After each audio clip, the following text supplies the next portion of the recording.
شوق اور اتنی رغبت کہ اللہ رب العزت کو دیکھنے کی تمنا. کبھی اے حقیقت منتظر نظر آ لباس مجاز میں کہ ہزاروں سجدے تڑپ رہے ہیں میری جبین نیاز میں. اسی طرح اقبال تو اس سے آگے بڑھ کر کے کہتے ہیں تیرے عشق کی انتہا چاہتا ہوں میری سادگی دیکھ میں کیا چاہتا ہوں. ذرا سا تو دل ہے مگر شوق اتنا وہی لن ترانی سنا چاہتا ہوں. یعنی جب حضرت موسیٰ علیہ السلام نے اللہ سے دعا مانگی تو اللہ رب العزت نے فرمایا لن ترانی تم مجھے نہیں دیکھ سکتے. یعنی میرا شوق رغبت میری عبادت کا یہ عالم ہے کہ میں دیکھنا چاہتا ہوں اور وہ لن ترانی والی آواز بھی مجھے سنائی دے. اور آگے اقبال کہتے ہیں کہ بھری بزم میں راز کی بات کہہ دی بڑا بے ادب ہوں سزا چاہتا ہوں. الحمدللہ والصلاة والسلام علی رسول اللہ وعلى آلہ وصحبہ ومن والاه. قال الله تبارك وتعالى في كلامه العزيز والفرقان الحميد أعوذ بالله من الشيطان الرجيم بسم الله الرحمن الرحيم وإذا سألك عبادي عني فإني قريب. وقال النبي صلى الله عليه وسلم لا يرد القضاء إلا الدعاء. صدق الله العظيم وصدق رسوله النبي الكريم ونحن على ذلك لمن الشاهدين والشاكرين. عزیزان گرامی قدر، معزز سامعین دی وقار، حاضرین مجلس، گرامی قدر شخصیات، گزشتہ چند ہفتوں سے گفتگو کا محور یہ ہے کہ ہم انسانوں کا مزاج یہ ہے کہ اس دنیاوی زندگی میں ہمیں کوئی مصیبت، کوئی مشکل، کوئی پریشانی نہ آئے، اور مصیبتوں، مشکلوں اور پریشانیوں سے بچنے کے لیے ہم انتہائی کوشش، جدوجہد، محنت اور تگ و دو کرتے ہیں. لیکن قانون فطرت اس کے برخلاف ہے کہ دنیا کو مصیبتوں کی آماجگاہ بنایا گیا ہے، حتیٰ کہ مومن کے لیے قید خانہ بتایا گیا ہے. اور ظاہر سی بات ہے قید خانہ مصیبتوں کی جگہ ہوا کرتی ہے. اور پھر یہ بات کہ یہ مشکلات اور مصیبتیں انسانوں تک بلا تفریق مذہب و ملت، ذات و دھرم پہنچتی ہیں. اس میں کوئی بری نہیں ہے، کوئی کسی کو چھٹکارا نہیں ہے، کسی کو مفر نہیں ہے. لیکن جو اللہ کے نیک بندے ہیں ان کے اوپر آزمائش کچھ زیادہ آتی ہیں، اور جب اللہ کے بندوں پر آزمائش آتی ہیں تو وہ دو طریقہ کار اختیار کرتے ہیں. سب سے پہلا طریقہ یہ کہ وہ اسباب کے درجے میں چیزوں کو مہیا کرنے کے بعد معاملات جو ہے اللہ کے حوالے کر دیتے ہیں. جس حال میں رب رکھے اس حال میں راضی، یہ معاملہ ہوتا ہے ان کا. اور دوسرا یہ کہ وہ دعاؤں کا اہتمام کرتے ہیں، خود بھی دعا کرتے ہیں، دوسروں سے دعائیں کرواتے ہیں. اس کے اوپر میں نے تفصیلی گفتگو کی. دعا بھی ایک عبادت ہے، دعا مومن کا ہتھیار ہے، دعا اللہ رب العزت کے قرب کا ذریعہ ہے. جو لوگ دعائیں مانگتے ہیں ان کے بارے میں اللہ رب العزت نے فرمایا ہے، حدیث ہے نبی صلی اللہ علیہ وسلم کی، کہ اللہ رب العزت فرماتے ہیں کہ مجھے شرم آتی ہے کہ مجھ سے مانگنے والے کو میں خالی ہاتھ لوٹاؤں، اس کی دعا کو قبول نہ کروں. اور اللہ رب العزت نے قرآن کریم میں ارشاد فرمایا قُلْ مَا يَعْبَأُ بِكُمْ رَبِّي لَوْلَا دُعَاؤُكُمْ، کہ جو دعا نہیں کرتے ہیں، جو اللہ کو نہیں پکارتے ہیں، بے پرواہ ہیں اللہ سے، تو اللہ تعالیٰ بھی ان سے بھی بے پرواہ ہے. جب بے نیاز اپنی بے نیازی دکھاتا ہے تو اس کے رنگ اور ہوتے ہیں. اس لیے ہمارا اللہ سے خاص تعلق ہونا چاہیے، اللہ رب العزت سے ایک رابطہ ہونا چاہیے. اپنی زندگی کے 24 گھنٹوں کے اندر جو احکامات ہیں خداوند قدوس کے، جو لازم ہیں وہ تو کرنے ضروری ہیں. اس کے علاوہ اللہ سے تعلق کے لیے اوقات فارغ ہونے چاہیے. آپ سوچیں، اگر کوئی یہ کہے کہ فلاں سے ملنے کا ٹائم نہیں ہے، تو وہ شخص جس کے بارے میں یہ کہا جائے گا وہ اور غصہ ہوگا اور کہے گا کہ جب فلاں کو ملنے کا ٹائم نہیں ہے تو ہمارے پاس ان کے لیے کیا ٹائم ہے.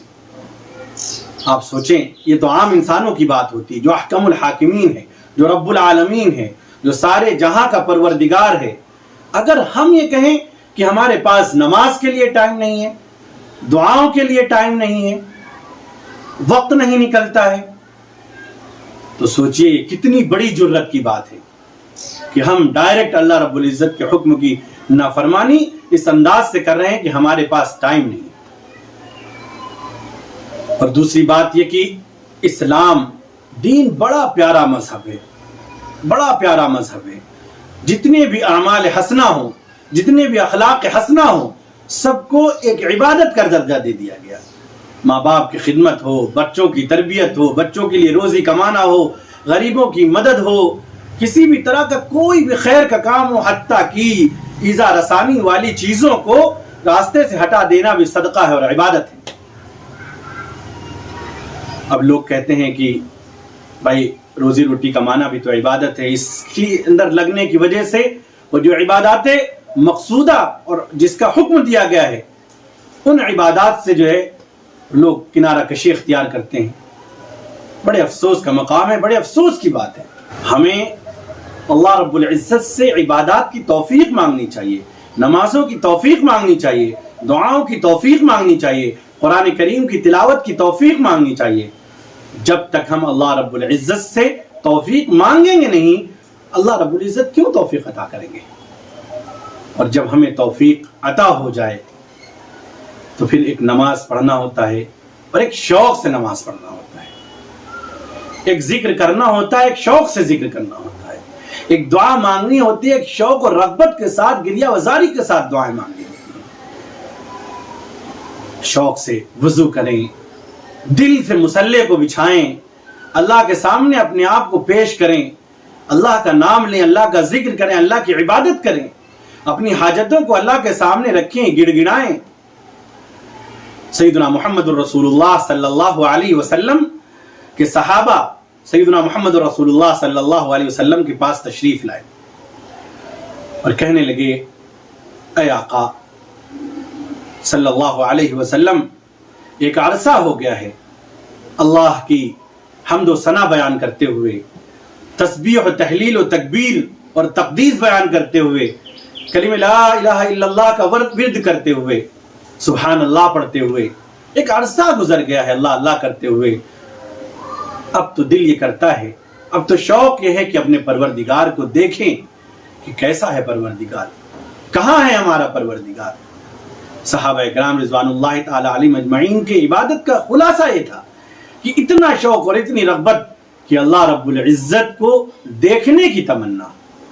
کبھی اے حقیقت منتظر نظر آ لباس مجاز میں کہ ہزاروں سجدے تڑپ رہے ہیں میری جبین نیاز میں۔ اسی طرح اقبال تو اس سے آگے بڑھ کر کے کہتے ہیں، تیرے عشق کی انتہا چاہتا ہوں، میری سادگی دیکھ میں کیا چاہتا ہوں، ذرا سا تو دل ہے مگر شوق اتنا، وہی لن ترانی سنا چاہتا ہوں۔ یعنی جب حضرت موسیٰ علیہ السلام نے اللہ سے دعا مانگی تو اللہ رب العزت نے فرمایا لن ترانی، تم مجھے نہیں دیکھ سکتے۔ یعنی میرا شوق، رغبت، میری عبادت کا یہ عالم ہے کہ میں دیکھنا چاہتا ہوں اور وہ لن ترانی والی آواز بھی مجھے سنائی دے۔ اور آگے اقبال کہتے ہیں کہ بھری بزم میں راز کی بات کہہ دی، بڑا بے ادب ہوں سزا چاہتا ہوں۔ نبی کریم صلی اللہ علیہ وسلم سے جب صحابہ نے پوچھا کہ ہم اللہ پاک کو دیکھنا چاہتے ہیں، اللہ پاک کہاں ہیں، تو قرآن پاک کی آیتیں نازل ہو گئیں اللہ رب العزت کی طرف سے، وَإِذَا سَأَلَكَ عِبَادِي عَنِّي فَإِنِّي قَرِيب، کہ جب میرے بندے میرے بارے میں پوچھیں کہ رب کہاں ہے تو ان سے فرما دیجئے کہ تمہارا رب بالکل تمہارے پاس ہے، قریب ہے، قریب ہے۔ اور دلیل اسی آیت کے اندر، اجیب دعوت الداعی اذا دعان، کہ میں دعاؤں کو قبول کرتا ہوں، پکارنے والوں کی باتوں کا جواب دیتا ہوں جب وہ مجھے پکارتے ہیں۔ یہ شوق اور یہ رغبت کبھی ہمارے اندر بھی پیدا ہوئی کہ ہم اپنے رب سے مناجات کریں، اپنے رب کے سامنے اپنی حاجات و ضروریات رکھیں اور اس انداز سے رکھیں۔ میں عرض کر رہا تھا کہ ہم بڑے بہانے باز ہو گئے ہیں، اپنی مشاغل، اپنی مشغولیوں اور اپنی بے پرواہیوں کا رونا روتے ہیں، اور کبھی کبھی تو بہت زیادہ جری ہو جاتے ہیں۔ یہاں تک کہ یہ کہتے ہیں کہ اگر نماز نہیں پڑھتے ہیں یا عبادات نہیں کرتے ہیں تو کیا ہم مسلمان نہیں ہیں؟ ارے دوسری بھی تو اچھے کام ہیں، خیر کے کام ہیں، اس طرح سے کہہ کر کے پلو چھڑاتے ہیں۔ اما عائشہ صدیقہ رضی اللہ تعالیٰ عنہ فرماتی ہیں کہ نبی کریم صلی اللہ علیہ وسلم جب راتوں کو نماز کے لیے کھڑے ہوتے تھے تو پیروں پر ورم آ جایا کرتا، پیر سوج جایا کرتے تھے، پوری رات اللہ کے سامنے عبادت کے لیے کھڑے رہتے تھے، حتیٰ کہ بسا اوقات تو ایسا ہوا کہ نماز کے اندر ایک ہی آیت دہراتے رہے رسول اللہ صلی اللہ علیہ وسلم، یہاں تک کہ حضرت بلال رضی اللہ تعالی عنہ نے فجر کی اذان دے دی۔ سیدہ طیبہ پاکیزہ مطہرہ اما عائشہ صدیقہ رضی اللہ تعالی عنہ فرماتی ہیں میں نے نبی کریم صلی اللہ علیہ وسلم سے فرمایا، عرض کی کہ آپ تو سب کچھ ہیں، آپ نبی ہیں، آپ کے صدقے میں لوگوں کو معاف کیا جائے گا، شفیع ہیں آپ، اس کے باوجود اس طرح کی عبادت شاقہ؟ نبی کریم صلی اللہ علیہ وسلم نے فرمایا کہ تم نے جو خصوصیات بیان کی ہیں جو میرے رب نے مجھے عطا کی ہیں، کیا اس پر اپنے رب کا شکر نہ ادا کروں؟ افلا اکون عبدا شکورا، کیا میں اپنے رب کا شکر گزار بندہ نہ بنوں؟ تو کیا یہ چیزیں نبی کریم صلی اللہ علیہ وسلم اور صحابہ اکرام رضوان اللہ تعالی علیہم اجمعین کو نہیں معلوم تھی کہ اخلاق حسنہ، اچھے کام کرنا اور مختصر عبادت کرنا یہ کافی ہو جائے گا؟ لیکن نبی کریم صلی اللہ علیہ وسلم نے بندوں کو آقا کے ساتھ تعلق پیدا کرنے کا جو راہ اور جو ذریعہ بتایا، فرمایا کہ نوافل یہ اللہ سے قربت کا ذریعہ ہے، جو جتنی کثرت سے نوافل پڑھے گا اللہ رب العزت اس کے بہت زیادہ قریب ہو جاتے ہیں۔ ہمارے پاس ہر چیز کے لیے وقت ہے، ہر چیز ہماری آباد ہے، ہمارے گھر آباد، ہمارے مکان آباد، ہماری بیٹھکیں آباد، ہماری دکان آباد، ایون کہ ہمارا آف لائن اور آن لائن تمام جہاں تک ہماری پریزنس ہے، ہماری موجودگی ہے، ٹویٹر، فیس بک، واٹس ایپ، انسٹاگرام، ہر چیز آباد ہے۔ اگر نہیں آباد ہے تو مسلح آباد نہیں ہے، نہیں آباد ہے تو مسجدیں آباد نہیں ہیں۔ ہمیں ان چیزوں پہ غور کرنا چاہیے، اپنے رب سے تعلق کا خاص وقت ہونا چاہیے، اپنے رب سے تعلق کو مضبوط کرنے کے لیے اور اپنے مسلح کو آباد کرنے کے لیے وقت دینا چاہیے۔ حضرت عبداللہ ابن عمر رضی اللہ تعالیٰ عنہ جلیل القدر صحابی، بلند مرتبہ ہے، حضرت عمر ابن خطاب رضی اللہ تعالیٰ عنہ کے صاحبزادے ہیں، اور ان کی ہمشیرہ حضرت حفصہ رضی اللہ تعالیٰ عنہ نبی کریم صلی اللہ علیہ وسلم کے حرم میں ہیں، یعنی آپ کی زوجہ مطہرہ امہات المومنات میں سے ہیں۔ ایک دن انہوں نے حضرت حفصہ رضی اللہ تعالیٰ عنہ سے کہا کہ جب آقا حشاش و بشاش ہوں، پریشان نہ ہو، اس وقت میرے بارے میں آقا سے پوچھے گا کہ عبداللہ ابن عمر کے بارے میں کیا خیال ہے۔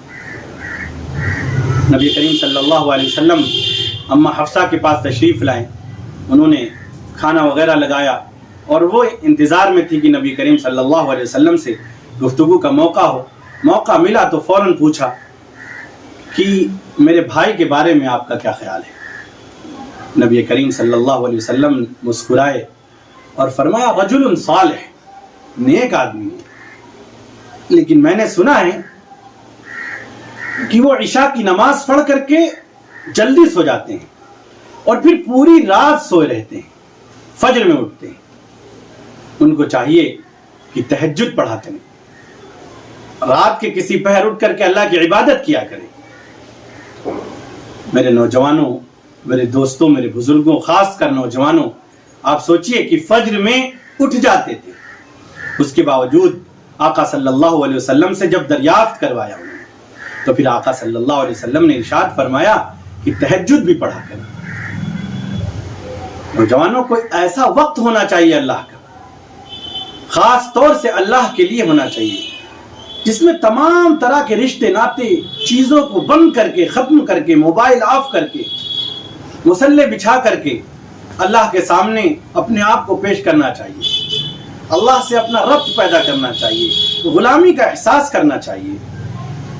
رات کا پہر ہو، 2:30، 3، 4 بجے گھڑی اپنی سوئی دکھا رہی ہو اور ساری کائنات سو رہی ہو، اس وقت ایک نوجوان جب اپنے بستر سے اٹھے گا،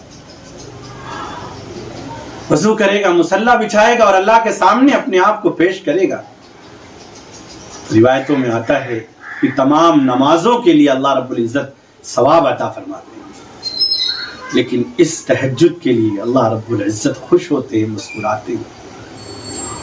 آپ تصور کریں، اپنے آقا، اپنے مالک، اپنے بادشاہ، اپنے باس کو اگر کوئی خوش کرتا ہے تو اس کو کتنی خوشی ہوتی ہے۔ اس کی رضامندی کا مطلب یہ ہوتا ہے کہ سب کچھ میرا ہو گیا۔ اگر اللہ راضی ہو جائیں گے تو سب کچھ ہو جائے گا۔ محمد رسول اللہ صلی اللہ علیہ وسلم کی ذات اقدس پر قربان، ہمیں اس بات کا بھی شکر ادا کرنا چاہیے کہ اللہ رب العزت نے سیدنا محمد رسول اللہ صلی اللہ علیہ وسلم کی غلامی میں ہم سب کو ڈالا ہے، محمد رسول اللہ صلی اللہ علیہ وسلم کا امتی بنایا ہے۔ مت کان دھریں ان پر جو محمد رسول اللہ صلی اللہ علیہ وسلم کی شان میں گستاخیاں کرتے ہیں، انجان ہیں وہ لوگ۔ ان کے لیے ہدایت کی دعاؤں کے ساتھ ساتھ اپنے ایمان کے جذبے کو اور محمد الرسول اللہ صلی اللہ علیہ وسلم کی محبت کے روز جائزے لیے جائے کہ ہمیں محمد الرسول اللہ صلی اللہ علیہ وسلم سے کتنی محبت ہے۔ آپ صلی اللہ علیہ وسلم کی ذات پاک ہے، آپ کا جسم پاک ہے، آپ کی روح پاک ہے، آپ کی نظر پاک ہے، آپ کے افعال پاک ہیں، آپ کے اقوال پاک ہیں، آپ کی ازواج مطہرات پاک ہیں، آپ کا پورا گھرانہ پاک ہے، آپ کی ہر ادا پاک ہے۔ گر نبینت شپر رہے چشم در روز، چشم آفتاب را چے گناہ، اگر چمگادڑ کی نگاہیں چمکتے سورج کو نہیں دیکھ سکتی تو پھر اس میں سورج کا کوئی گناہ نہیں ہے۔ وعاء الکلب لا یغلم البدر، چاند کی طرف دیکھ کر کے کتوں کا بھونکنا چاند کو بے نور نہیں کر سکتا ہے۔ سورج پر تھوکنے والوں کو یہ پتہ ہونا چاہیے کہ تھوک انہی پر گرنے والا ہے۔ محمد رسول اللہ صلی اللہ علیہ وسلم کی سیرت کا کثرت سے مطالعہ کرنا چاہیے۔ تو میں یہ عرض کر رہا تھا کہ دعا مومن کا ہتھیار ہے، دعا اللہ رب العزت کی عبادت ہے۔ ہمیں اللہ رب العزت سے خوب دعائیں مانگنی چاہیے اور وقت اللہ رب العزت کے لیے خاص کرنا چاہیے اپنی حاجات و ضروریات کے لیے۔ حضرت صلاح الدین ایوبی رحمۃ اللہ علیہ، بڑا نام، امت پر ان کا بڑا احسان۔ ایک مرتبہ صلیبی جنگ کے موقع پر نماز کے بعد بہت زیادہ بے چین تھے، پریشان تھے۔ ایک بزرگ سے ملاقات ہوئی، صلاح الدین ایوبی رحمۃ اللہ علیہ کی بے چینی دیکھ کر کے پوچھنے لگے کیا بات ہے۔ کہنے لگے کہ لشکر اسلام اس وقت قسم پرسی کے عالم میں ہے، رسد اور جو مدد ہے وہ ابھی دور ہے۔ میں نے سنا ہے کہ دشمنوں کی طرف سے ایک بحری بیڑا جو تمام طرح کی جنگی ساز و سامان اور ہتھیاروں کے ساتھ لیس ہو کر کے سمندری راستے سے آ رہا ہے، اگر یہ رسد ان تک پہنچ گئی تو پہلے سے ہم لوگ بے سر و سامانی کے عالم میں ہیں اور یہ اور زیادہ تکلیف کا باعث بن جائے گا۔ اور گفتگو کے دوران صلاح الدین ایوبی رحمۃ اللہ علیہ نے ان بزرگ سے دعا کی درخواست کی اور کہا کہ دعا مومن کا ہتھیار ہے، آپ دعا فرمائیں۔ اور خود حضرت صلاح الدین ایوبی رحمۃ اللہ علیہ نے پوری رات خیمے میں اللہ رب العزت کی عبادت اور دعا میں گڑ گڑا کر کے اللہ سے مانگا، پوری رات اللہ کے سامنے روئے۔ پھر دوسرے تیسرے دن فجر کے وقت بڑے حشاش بشاش اور بہت خوش اپنی صاحب سے ملاقات ہوئی تو انہوں نے کہا کہ جس بحری بیڑے کی آمد کی خبر تھی وہ غرقاب ہو گیا، سمندر میں ڈوب گیا، رسد کمک اور یہ جنگی ہتھیار و ساز و سامان دشمن تک نہیں پہنچے۔ واقعی دعا مومن کا ہتھیار ہے۔ ان بزرگ نے کہا کہ صلاح الدین اس سمندر میں نہیں ڈوبے، تمہارے آنسوؤں کے اندر یہ جہاز ڈوب گیا۔ حضرت ابو الحسن رحمۃ اللہ علیہ تابعین، جلیل القدر تابعین، حضرت معاذ بن جبل رضی اللہ تعالیٰ عنہ کے ساتھ رہتے تھے، آپ کی خدمت کرتے تھے، اور کہتے ہیں کہ حضرت معاذ کی صحبت نے مجھے اللہ رب العزت کا دل دادا بنا دیا۔ ہر لوگوں سے میں جان چھڑاتا کہ کس طرح سے مجھے وقت ملے میں اللہ کروں، میں اللہ کی عبادت کروں۔ لیکن آپ جانتے ہیں کہ دنیاوی مشاغل بھی ضروری ہوتے ہیں۔ وہ کہتے ہیں کہ میں کام بھی ڈھونڈتا تھا لیکن کام نہیں ملتا تھا۔ ہمارے نوجوانوں کے ساتھ بھی یہ بات پیش آتی ہے کہ جب نوجوان اللہ کی طرف رجوع کرتے ہیں تو کچھ مشاکل بڑھ جاتی ہیں، پھر یہاں پر جمنے کی ضرورت ہے، اللہ رب العزت کے مدد کے انتظار کی ضرورت ہے، اور کب تک انتظار کریں اس کی کوئی حد نہیں بتائی گئی ہے، لیکن یہ ضرور ہے کہ اللہ رب العزت کی مدد آتی ہے۔ تو حضرت ابو الحسن فرماتے ہیں کہ میں جب کام ڈھونڈنے کے لیے نکلتا، مزدوری کے لیے نکلتا، تو مجھے مزدوری نہیں ملتی تھی۔ ایک دن جب میں نکلا تو میری بیوی گرچہ بہت صابرہ شاکرہ تھیں، لیکن جب کئی دن فاقوں کے گزر گئے تو بیوی نے کہا کہ اگر آج مزدوری میں کچھ نہ لا سکے تو میں بچوں کو لے کر کے ننیال چلی جاؤں گی۔ میں نکلا، میں بازار گیا، میں انتظار میں رہا کہ کوئی مجھے مزدوری پر رکھ لے۔ ظہر کی نماز سے پہلے تک کسی نے مزدوری پر نہیں۔ جب تھک گئے تو کہتے ہیں کہ اب مزدوری نہ ملی، کیوں نہ اپنے مالک کی عبادت کر لیں، اپنے مالک کی مزدوری کر لیں، اپنے مالک کو راضی کر لیں۔ نہر فرات کے پانی سے وضو کیا اور اسی جگہ دھوپ میں مصلی بچھایا، اور کہتے ہیں کہ میں نے عصر تک اللہ کی عبادت کی، دھوپ اپنی شدت پہ اور عبادت کا جذبہ اپنی شدت پہ، اللہ سے مانگنے کا جذبہ اپنی شدت پہ، ادھر دوپہر کی تیز دھوپ اپنی تمازت اور اپنی طاقت دکھا رہی ہے، میں اپنے ایمان کو اس میں سیک رہا تھا۔ اور جب شام ہوئی تو میں نے ریت اپنے رومال میں رکھی اور اسے گھر کی طرف لے کر کے چلا، اس لیے کہ اگر گھر کی دیوار چھوٹی ہے، دور سے نظر آ جاتا ہے، اگر بیوی خالی ہاتھ دیکھے گی تو دور سے ہی اس کو غصہ آ جائے گا، جب قریب آئیں گے تو سمجھا لیں گے۔ جب گھر کے پاس پہنچے تو روزانہ لوگ انتظار میں، بچے انتظار میں، بیوی انتظار میں رہتے تھے، آج کوئی نہیں تھا۔ گھر کے اندر داخل ہوئے، سلام کے جواب کے بعد بیوی نے کہا آپ فریش ہو جائیں، میں کھانا چن دیتی ہوں۔ میں نے کہا یا خدا، جس گھر میں فاقے ہیں اس میں کھانا چننے کی بات۔ بیوی اس وقت کی تمام نعمتیں جو ہو سکتی تھیں ان کو انہوں نے پیش کیا، اچار، گھی اور اس طرح کی جو بھی چیزیں ہو سکتی تھی نعمتوں میں، پھل فروٹ اور کھانے کی چیزیں۔ تو میں نے ان سے پوچھا اپنی بیوی سے کہ آخر یہ بتائیے یہ کس نے دیا ہے؟ انہوں نے کہا کہ آج نہ معلوم آپ کس کریم کی نوکری کرنے چلے گئے، آپ کے آنے سے پہلے اس نے اپنے نوکروں کے ذریعے یہ کھانے کی چیزیں، یہ غلے اور تمام چیزیں بھیجا دی ہیں، اور کہا ہے کہ ضرورت پڑے گی تو اور بھی آگے بھجوائیں گے۔ کہتے ہیں کہ میں شکر بجا لایا اللہ رب العزت کا۔ یہ ہے اللہ رب العزت کے نیک بندوں کی مدد، اللہ کی مدد کا طریقہ۔ آپ کہیں گے کہ یہ تو بزرگوں کی بات ہے، یہ تو تابعین کی بات ہے، صحابہ کی بات ہے۔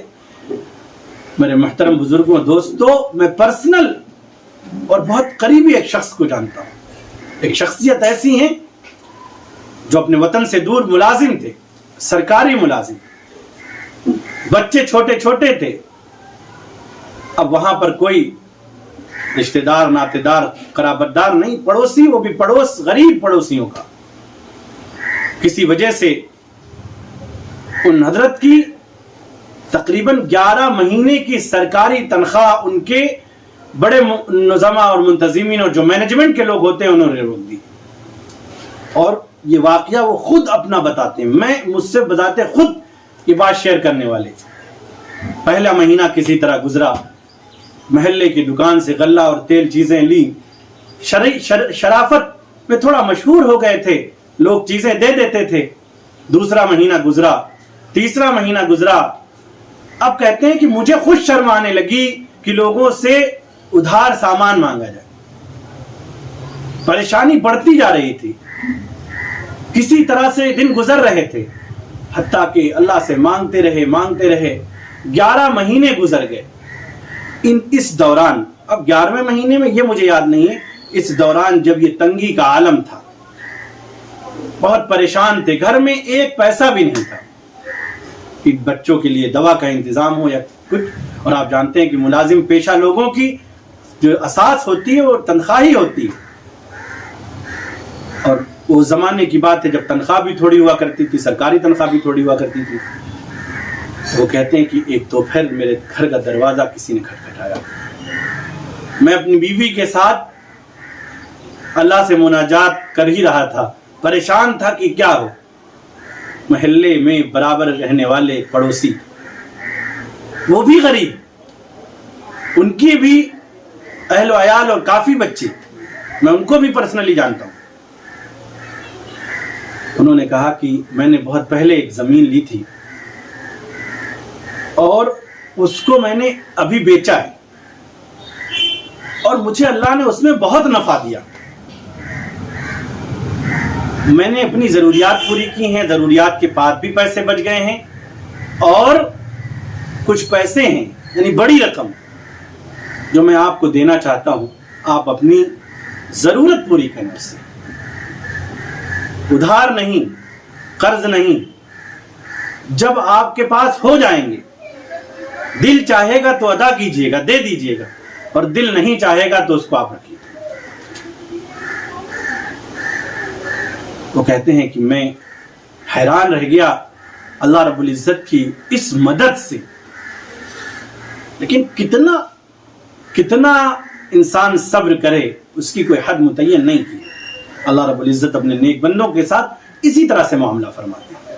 میرے دوستوں، میرے بھائیوں، میرے بزرگوں، دنیا والوں سے عزت چاہنے والوں، دنیا والوں سے رتبہ چاہنے والوں، دنیا والوں سے پیسوں کی طلب کرنے والوں، دنیا والوں سے عہدہ طلب کرنے والوں اور ان کو خوش کرنے کے لیے جدوجہد اور کوشش کرنے والوں، یہ سب چھوڑ دیں.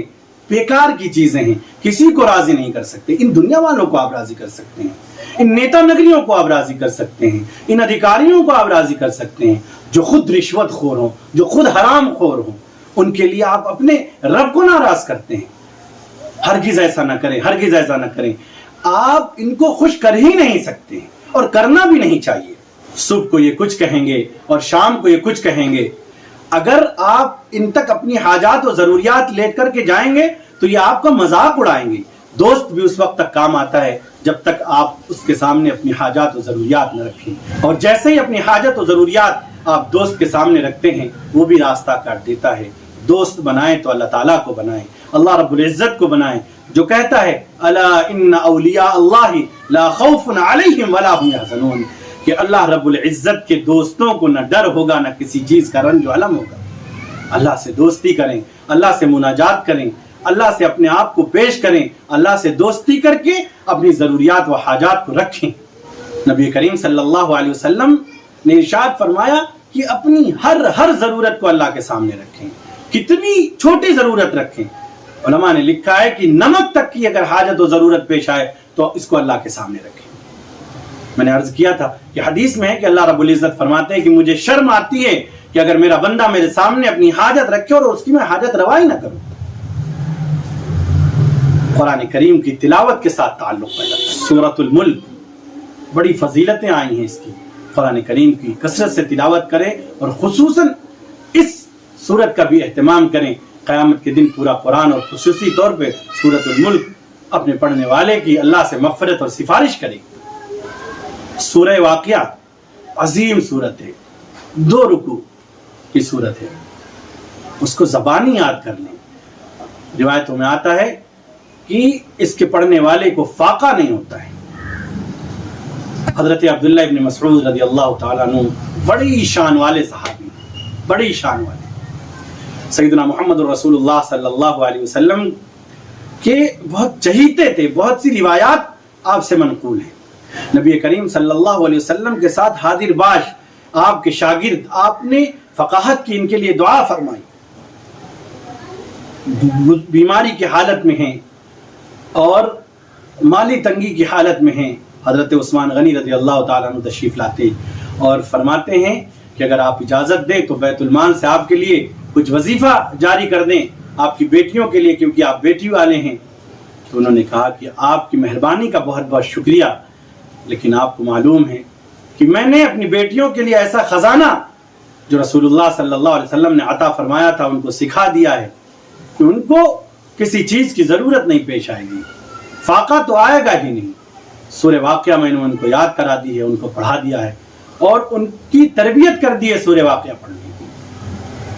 میرے بزرگوں اور دوستوں، صحابی کا یہ یقین ہے کہ اگر میری بچیاں سورہ واقعہ پڑھیں گی تو ان کو فاقہ نہیں ہوگا، لیکن اگر کبھی کسی طرح کی مشکل آئے تو اللہ کے لیے اس کو قبول کرنا ہے۔